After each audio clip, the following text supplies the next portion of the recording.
নবী বলছেন, আল্লাহ আমার উম্মত যদি জাহান্নামে থাকে আমি কিন্তু জান্নাতে যাব না।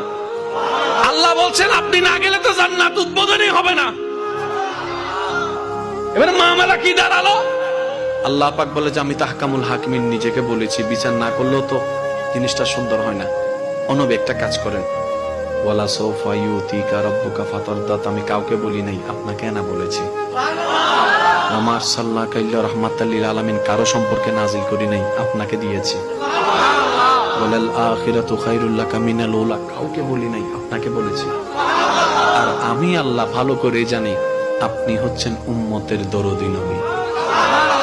আপনি নিজের জন্য কাঁদেন নাই, সন্তানের জন্য কাঁদেন নাই, পরিবারের জন্য কাঁদেন নাই, নাতির জন্য কাঁদেন নাই, যত কেঁদেছেন জীবনে সবকিছু উম্মতের জন্য।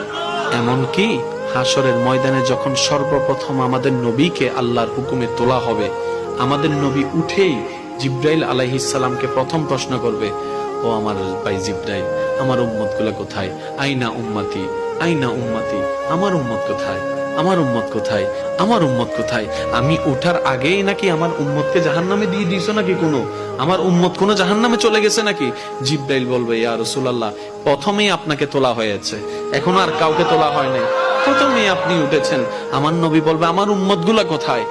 জিব্রাইল বলবে, ইয়া রাসূলুল্লাহ, এখনো তারা উঠে নাই, উঠবে একটু পরে। নবী দৌড়ায় চলে যাবে আল্লাহর রহমতের দরবারের দিকে। সিজদায় যে পড়বে একটাই কথা থাকবে, রব্বি হাবলি উম্মতি, রব্বি হাবলি উম্মতি।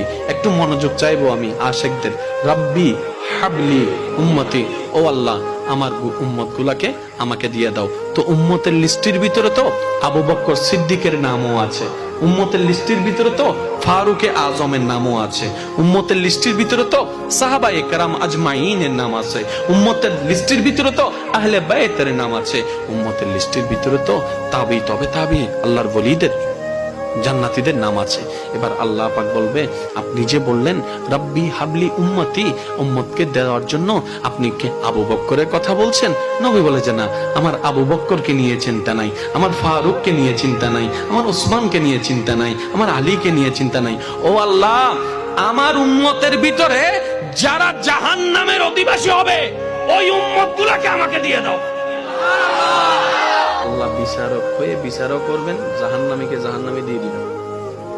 আহকামুল হাকিমের দায়িত্ব শেষ। এবার নবীকে আল্লাহ সিজদায় যাওয়ার অনুমতি দিয়ে সুপারিশ করাবেন।